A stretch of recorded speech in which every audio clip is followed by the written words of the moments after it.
Predator Badlands is a ton of fun. I know it's cliche to want to point out how it's over-reliant on CGI and isn't that original or repeats a lot of the same tropes you'll find done better in other science fiction films, but in the age of endless sequel and franchise slop, it's refreshing to walk out of a theater going, damn, that was awesome. And speaking of slop, it seems like the anti-woke man baby piss yourself industrial complex is running on fumes because they had the gall to call it a feminist disaster.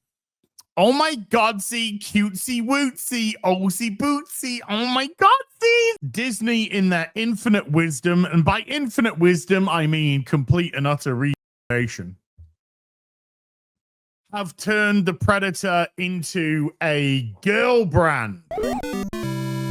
So is the movie about a girl boss female predator who cucks a male clan into becoming a matriarchy through the dreaded emasculation ritual?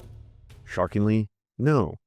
It's a story of a predator named Deck, who must prove himself to his family by doing the ritual of the hunt, the biggest trophy he can find, or die trying. Seems as masculine a story as one could possibly conceive. Except there's a twist. It's also about growth, and community, and caring about others beyond yourself, which of course means woke indoctrination, conditioning, rise of the overrated ritual. So this is a spoiler-free review of Predator Badlands without the insecurity of someone whose only ability to watch a movie is wearing DEI detector glasses to shield the tears of his wife having left him.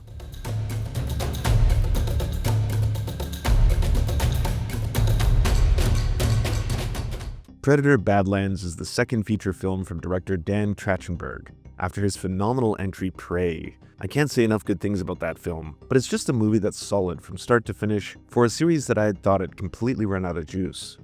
Sure, the original is a classic everyone knows and loves for good reason, and I'll always enjoy the idea of the Predator being a terrifying, unstoppable, and unseeable force, picking off army commandos one by one. But at this point we've gone from "You one ugly motherfucker" to knowing the entire lore and history about their species. This is important because if all we had was 1,000 Predator movies where the plot wasn't much more than them traveling to an alien planet to kill things, the concept would have completely run dry by now. And since they're set in the same universe as the Alien films, there's already a surplus of forgettable crossovers and spin-offs. This Predator begins with a training ritual between two brothers, the oldest being Quay, who is large and powerful, and his little brother Deck, who unfortunately is the runt of the family. Determined to not be held back by a smaller size, Deck fights harder than any around him, but cannot meet the raw strength of his brother. Despite this, Quay tries his best to try and raise and train him to join the clan, with the final initiation being the hunt. When choosing his opponents through a selection screen of available prey on other planets, Deck decides to target the most dreaded game of all, the unkillable Callisk, a beast so monstrous that even his evil father fears him. Thus he arrives on the planet Genna, and quickly realizes he's in way over his head. What weapons remain from the crash landing are no match for the incredibly hostile environment, and soon he finds himself becoming the prey of a flying lizard utilizing local exploding dark plants to stun him. Except right before he faces death, he's offered assistance by the remnants of a broken droid, Thea, played by Elle Fanning. In exchange for freeing her, she offers to teach him about the planet and take him to the Callisk.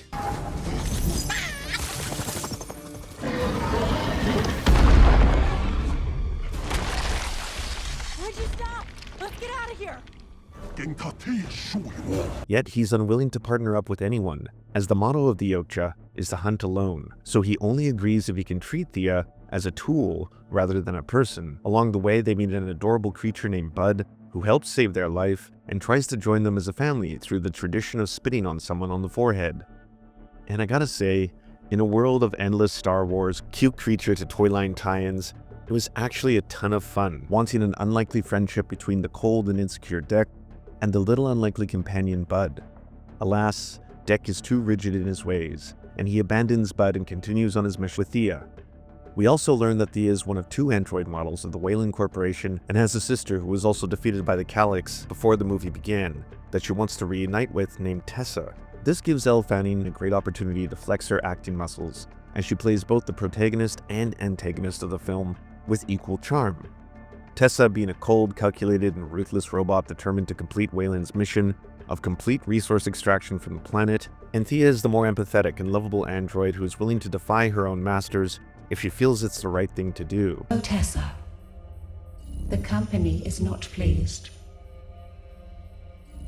Continued failure will result in your decommission.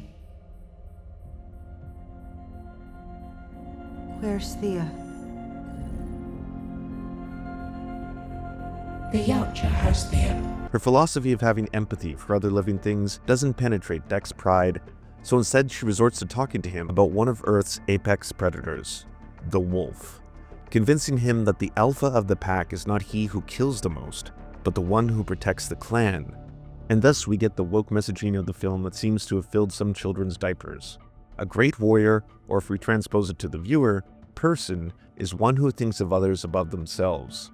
To have friends, community, and family is more beneficial and honorable than being selfish or alone. This also plays nicely over the ultimate villain being the evil corporation bent on imperial exploitation of the local population. But to be clear, this film isn't deep. It's actually as mindless as you'd want a popcorn sci-fi action film to be, and what it gets right is just being really fun.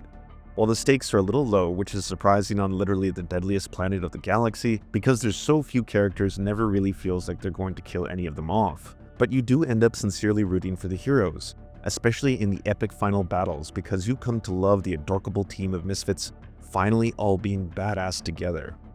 While nowhere near as good or impactful as the first Star Wars movie, it still brings back some of those feelings of being on an adventure with friends that you root for against improbable odds. Demetrius Schuster-Kolomotangi is the Samoan actor who plays Deck and does a spectacular job at being at times frightening, while at other times vulnerable and insecure. We're so used to predators being unstoppable killing machines that it's very refreshing to see a weaker one have to struggle to prove himself. Linguist Britton Watkins helped develop a complete predator language for the movie that adds a lot of authenticity to the experience. And even though it's a cop-out to have the android speak in English while simultaneously magically being a universal dialect that allows anyone to understand what she's saying, you swallow the plot hole pretty quickly because again, you'll just be having too much fun. It's a rare action sci-fi film where the positives greatly outweigh the negatives. Even having relatively low stakes doesn't matter when lovable characters are being this badass together as friends. You get to relive some of the funnest aspects of having previous baddies like the Terminator suddenly become the hero of the story, and honestly, if it's a film that will have large teenage male audiences go attend it, then it leaves them with an important lesson about confidence, community, and even positive masculinity, which is saying a lot for a series about a deadly space lizard serial killer. I'd recommend seeing this one on the big screen, mostly because there's not a lot of really good movies right now, and I'm giving this one a 7 out of 10. First off, thank you so much to our patrons for making this show possible. We could not fund it without you, and if you want to join, please check out patreon.com/theserfs to unlock bonus episodes, uncensored content, and all the good stuff. Thanks to Anna Loves Riley, Addercap, Bobby Lasers, Cheryl Alvarez, Comrade Junkie, Doug Caddy, Everything Important, Hegbard Salim, Multimondi, Omni, Political Papi, Preston Kroll, Quiet One 85, Riley and Anna, Roller Dragon, Cernicus, Stellar Gwyn, Sebastian Demmel, Tigwick, and Words Greenwood.